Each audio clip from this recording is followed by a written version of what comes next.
Good morning. This is the first of the Friday videos that you're going to watch, and I thought I'd go ahead and rock my super sweet Indiana Jones hat, at least in my mind. I think I look like Indiana Jones. You might disagree. So these videos all deal with something we call non-Mendelian genetics. Non-Mendelian basically means that these things, for lack of a better word, break the rules a little bit.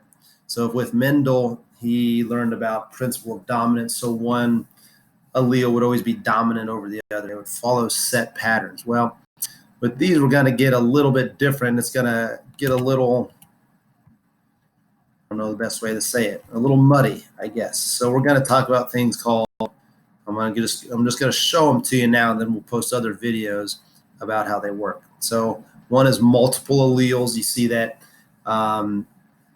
it's not just going to be a dominant and recessive gene, but it's going to have many different types. We'll come back to that. Another type is called incomplete dominance. Incomplete dominance is basically when sometimes they mix. So example here, if I cross a red flower and a white flower, sometimes they make pink. So one is not dominant over the other. Codominance. Codominance, I think, is one of the easier ones because you see it a lot. I have a cat that is black and white. So the black hair nor the white hair was dominant over the other. But they're both seen in the phenotype and they don't mix. So that's codominant. So you see some examples there. Polygenic traits is when things are going to be controlled by more than one gene.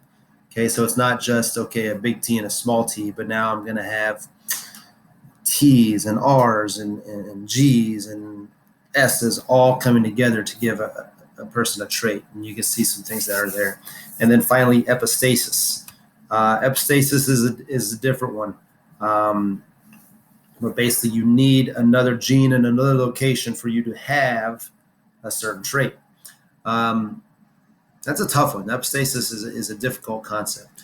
I'm going to post some videos here for you to watch, and I'm going to steal some of my colleagues' videos because they did a good job with them, and I'll post them up there.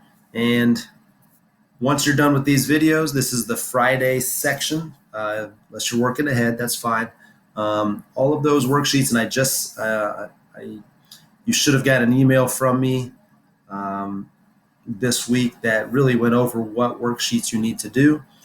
Make sure you get those done. Goal is to have all of the worksheets done by Monday, and then I'm going to go over lots and lots of practice problems with you.